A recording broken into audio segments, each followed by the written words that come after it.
Hey learners, welcome to the फॉलिक knowledge. तो आज हम BPCS 186 मैनेजिंग स्ट्रेस का chapter 4 effects of stress discuss करने वाले हैं। So let's start. तो इफेक्ट्स ऑफ स्ट्रेस यानी कि तनाव के प्रभाव। सो फर्स्ट ऑफ ऑल देख लेते हैं हम कि इस चैप्टर में हम क्या क्या डिस्कस करेंगे। तो मेनली 5 चीज़ हैं जो हमारे मेन टॉपिक्स रहेंगे। फर्स्ट है effect of stress on health. Second, symptoms of stress जो कि हम पिछले चैप्टर से पढ़ते हुए आ रहे हैं। थर्ड है consequences of long term stress. Fourth है effect of stress on performance and productivity. And fifth and last है effects of stress on relationship. So चलो अब हम अपना फर्स्ट पॉइंट डिस्कस करते हैं जो कि effect of stress on health यानी कि तनाव के हमारे स्वास्थ्य पर, हमारी बॉडी पर क्या इफेक्ट्स होता है फिजिकली और मेंटली। तो स्ट्रेस जो है वो हम सबको अफेक्ट करता है और हम लोग कोई काम करते हुए या किसी को समझाते हुए या फिर किसी चैलेंजिंग रिलेशन से डील करते वक्त स्ट्रेस के सिम्टम्स को भी नोटिस कर सकते हैं। जैसे कि मान लो आप लोग अपने असाइनमेंट्स करते हुए इस चीज़ को नोटिस कर सकते हो कि आपको स्ट्रेस हो रहा है क्योंकि आपको किसी क्वेश्चन का आंसर नहीं मिला, या फिर आपकी डेडलाइन नज़दीक है, या फिर अभी आपके बहुत सारे असाइनमेंट्स चला रहे हैं जो कि काफ़ी टफ हैं, जो आपको समझ नहीं आ रहे। तो ऐसे में आपको स्ट्रेस होगा।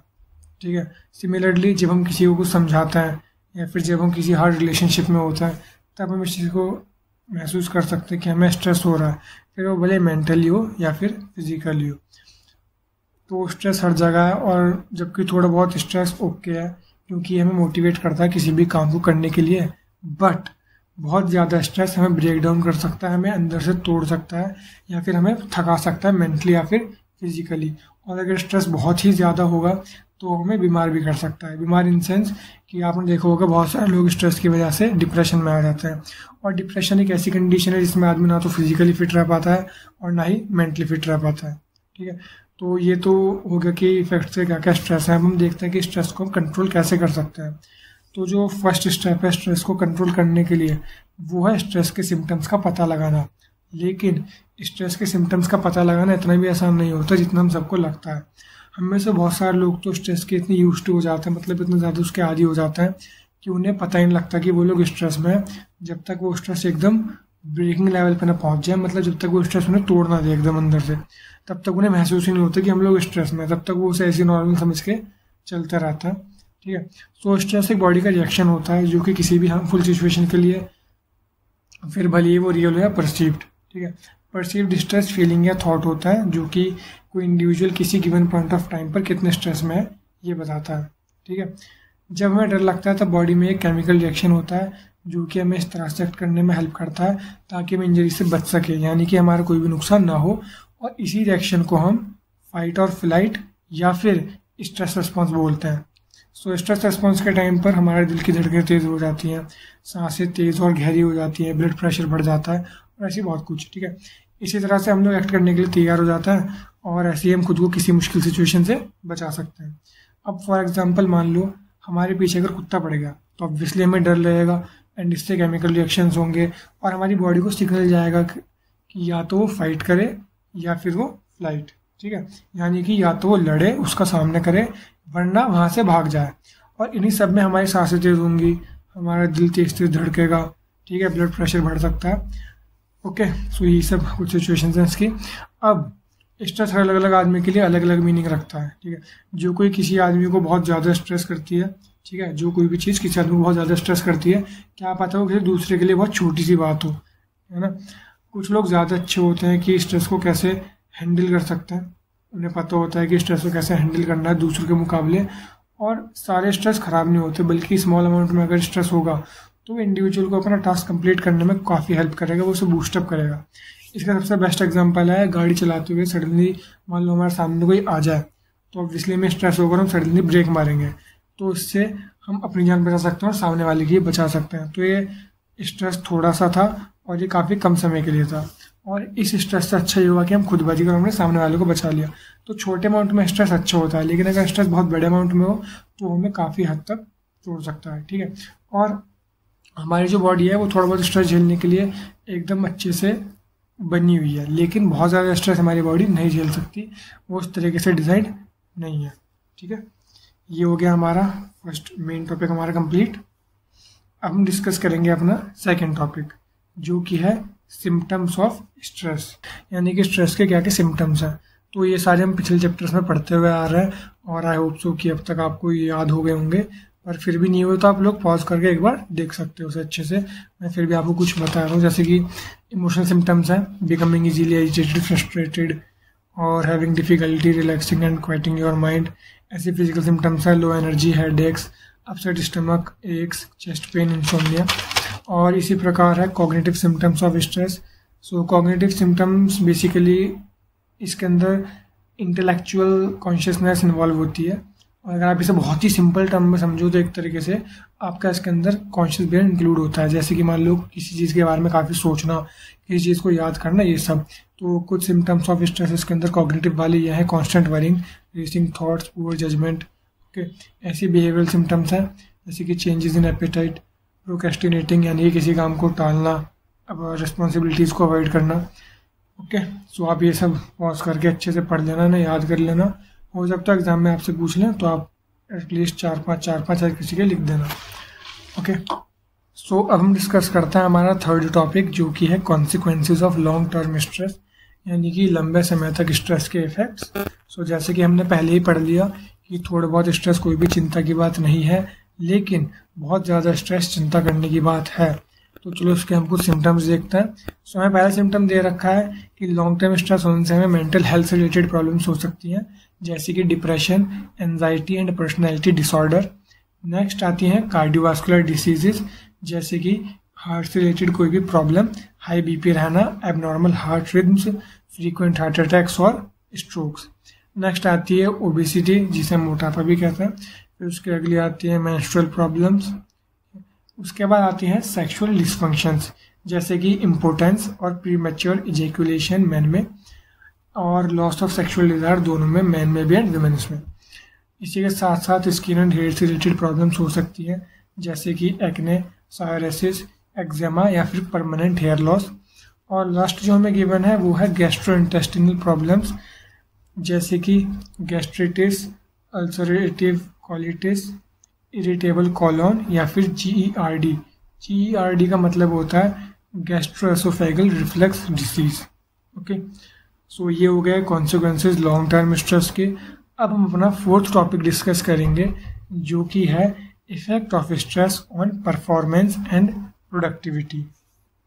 तो जो काम का स्ट्रेस होता है वो बहुत सारी जगह से आता है, जैसे कि डिमांडिंग बॉस, एनाइंग कोवर्कर्स, या फिर लॉन्ग कम्यूट्स, या फिर कभी ना खत्म होने वाला वर्कलोड। कम्यूट्स का मतलब होता है ट्रैवल करना अपने घर से अपने काम वाली जगह तक एक रेगुलर बेसिस पर। इसी के साथ साथ हमारी वर्क परफॉर्मेंस को स्ट्रेसर्स जैसे कि फैमिली रिलेशनशिप्स, फाइनेंसेस या फिर कम सोना यानी कि लैक ऑफ स्लीप, इन सब की वजह से भी हमारी परफॉर्मेंस काफ़ी ख़राब होती है। स्ट्रेस उसे अफेक्ट करता है। हम स्ट्रेस के इफेक्ट्स को कैसे हैंडल करते हैं इस चीज़ पर डिपेंड करता है कि सिचुएशन को बदलना ज़्यादा आसान है या फिर सिचुएशन के प्रति अपने एटीट्यूड को बदलना ज़्यादा आसान है। अब इसके अंदर हमें 4 सब टॉपिक दे रखे हैं। हम फर्स्ट सब टॉपिक देखते हैं, जो कि है पुअर टाइम मैनेजमेंट, यानी कि समय को ख़राब तरीके से मैनेज करना या फिर समय को ढंग से मैनेज ना कर पाना। सो स्ट्रेस की पॉजिटिव साइड ये भी है कि ये हमें हमारे एड्रेनलिन को एक जंप स्टार्ट देता है और हमें हमारा काम जल्दी से करने के लिए एक बूस्ट देता है, हमें मोटिवेट करता है हमारा काम करने के लिए। साथ ही साथ बहुत ज़्यादा काम और लैक ऑफ पीयर सपोर्ट और बहुत सारी डिमांड्स के एक साथ आ जाना, ये सेंस ऑफ फ्रस्ट्रेशन या फिर पैनिक क्रिएट करता है, जैसे कि अब इतना कम टाइम बचा है, हम इतना सारा काम कैसे करेंगे। ठीक है, पीयर का मतलब होता है हमारे साथी, हमारे कलीग्स, हमारे फ्रेंड्स। अब performance under pressure, managing stress in the work place, इसके जो ऑथर है उनके हिसाब से इन सब कंडीशंस की वजह से अगर आपको काम को घर ले जाना पड़े या फिर आपको ओवर टाइम करना पड़े काफ़ी लंबे समय तक, तब जो स्ट्रेस होगा टाइम को एफिशिएंटली ना मैनेज कर पाने का, वो स्ट्रेस एम्प्लॉय की नाराज़गी बढ़ाएगा उसकी कंपनी के प्रति, और साथ ही साथ ये एम्प्लॉय के खुद के कमिटमेंट को और लॉयल्टी को नेगेटिवली इन्फ्लुएंस करेगा। फॉर एग्जांपल, मान लो अगर किसी एम्प्लॉय ने अपनी कंपनी के लिए कमिट कर रखा है कि वो रोज़ फुल फोकस से 7-8 घंटे काम करेगा अपनी कंपनी के लिए, बट स्ट्रेस के और नेगेटिव इन्फ्लुएंस की वजह से वो उस चीज़ से पीछे हट जाएगा और अपना 100% नहीं देगा और ना ही कंपनी के लिए अच्छे से ऑनेस्टी से काम करेगा। लैक ऑफ फोकस, तो जैसे कि इसके नाम से पता चलता है कि फोकस की कमी यानी कि ध्यान न लगा पाना, यानी कि किसी भी चीज़ पर प्रॉपरली ना कंसंट्रेट कर पाना। सो स्ट्रेस जो है वो हमारी चीज़ों को याद रखने की एबिलिटी को अफेक्ट करता है काफ़ी ज़्यादा, जैसे कि उन चीज़ों को भी जो कि हमें पहले से याद है या फिर कोई ऐसी नई इन्फॉर्मेशन जो कि हम याद कर रहे हो या फिर सीख रहे हो। या फिर हम उसे कहीं अप्लाई कर रहे हो किसी एनालिटिकल सिचुएशन में या फिर किसी फिजिकल टास्क में जिसमें प्रॉपर कंसंट्रेशन चाहिए हो। ऐसी चीज़ों को याद करने की जो एबिलिटी होती है उसे स्ट्रेस अफेक्ट करता है।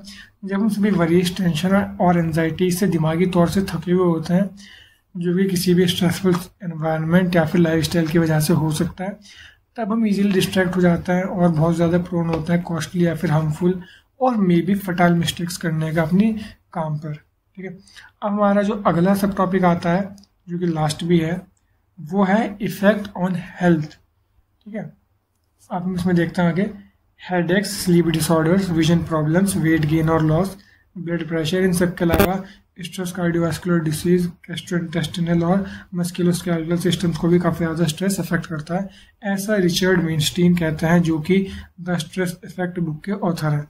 बाकी हमने ये देख लिया कि कौन सी बीमारी क्या होती है, फिर ये बताता हूँ एक बारी। कार्डियोवास्कुलर यानी कि दिल से रिलेटेड प्रॉब्लम्स, गैस्ट्रोइंटेस्टिनल यानी कि पेट और इंटेस्टाइन से रिलेटेड प्रॉब्लम्स, और लास्ट में आती है मस्कुलोस्केलेटल यानी कि मसल एंड स्केलेटन से रिलेटेड प्रॉब्लम। ओके, अब आगे देखते हैं। अगर हम अच्छा फील नहीं कर रहे होंगे तो हम अपना 100% तो ऑब्वियसली नहीं दे पाएंगे, यानी कि हम अच्छा काम नहीं कर पाएंगे, और साथ ही साथ जो हमने सिक लीव्स ली होंगी रेस्ट करने के लिए या फिर उस बीमारी से रिकवर होने के लिए, तो ऑब्वियसली वो हमारी छुट्टी होंगी। तो जो काम उन छुट्टियों में इकट्ठा हुआ होगा, तो जब हम वापस ऑफिस जाएंगे, हम जब उस काम को देखेंगे तो हमें उसे देख के काफ़ी ज़्यादा स्ट्रेस होगा कि अब हम इस सबको कैसे वापसी कैचअप करेंगे। अब इसका बेस्ट एग्जांपल ले लो, जब हम काफ़ी दिनों की छुट्टी के बाद स्कूल जाते थे या फिर जब हम कभी खुद बीमार होते थे, हम उसके बाद छुट्टी लेने के बाद जब स्कूल जाते थे तो हम देखते थे कि टीचर ने काफ़ी ज़्यादा काम करा दिया, जिसको देख के हमें ऑब्वियसली स्ट्रेस होता है थोड़ा बहुत कि यार अब इतना सारा काम एक साथ कैसे करेंगे। ठीक है, ये इसका एग्जाम्पल्स हो गए। अब आता है हमारा last and fifth main topic, जो कि है effects of stress on relationship, यानी कि रिलेशनशिप यानी कि संबंध पे स्ट्रेस के क्या इफेक्ट्स होता है। ओके, सो इसके अंदर हमारा फर्स्ट सब टॉपिक है stress is common in relationships. तो हाँ, सभी कपल्स स्ट्रेस को एक्सपीरियंस करते हैं। कभी कभी स्ट्रेस फैमिली या फिर वर्क प्रॉब्लम्स की वजह से भी हो सकता है, जिसे हम कैरी करके अपने रिलेशनशिप के अंदर ले आते हैं, और स्ट्रेस कपल्स के खुद के इश्यूज़ की वजह से भी आ सकता है, जैसे कोई आर्ग्यूमेंट या फिर पसंद और नापसंद करने में कोई फ़र्क या फिर नेगलेक्टेड फील करना, यानी कि ऐसा लगना कि आपका पार्टनर आपको इग्नोर कर रहा है या फिर प्रॉपर इंपॉर्टेंस नहीं दे रहा। सेकंड, इसके अंदर सब टॉपिक है stress can negatively impact relationships. आपका आंसर भी इसी बेसिस पे लिखना है, ऐसी सब टॉपिक्स बना के। ठीक है, सेकंड सब टॉपिक है हमारा stress can negatively impact relationships. हालांकि स्ट्रेस कॉमन है बट रिलेशनशिप के लिए हार्मफुल हो सकता है। कभी कभार लोग अपने स्ट्रेस को, अपनी प्रॉब्लम को अपने तक रखते हैं, जो उनके पार्टनर के लिए जानना काफ़ी ज़्यादा हार्ड बना देता है कि उनका पार्टनर किस चीज़ से गुजर रहा है या फिर क्या फील कर रहा है, और जिसकी वजह से सपोर्ट देना काफ़ी डिफिकल्ट बन जाता है। स्ट्रेस से ना डील करने एक नेगेटिव साइकिल बना देता है, जहाँ पर पार्टनर्स एक दूसरे के स्ट्रेस को कैच कर लेते हैं। ऐसा इसलिए होता है क्योंकि जो स्ट्रेस है वो कॉन्टेजियस होता है, और जब हमारा पार्टनर स्ट्रेस्ड होता है तब हम खुद भी स्ट्रेस्ड हो जाते हैं। और यहाँ पर मैं एक चीज़ क्लियर कर देता हूँ कि रिलेशनशिप का मतलब सिर्फ ये नहीं है गर्लफ्रेंड बॉयफ्रेंड हस्बैंड वाइफ, बल्कि रिलेशनशिप का मतलब यह है फ्रेंड्स, फैमिली या फिर कोई भी चीज़, जो भी आपके किसी से भी रिलेशन है, उन सबको यहाँ पे इंक्लूड करके हम बात कर रहे हैं।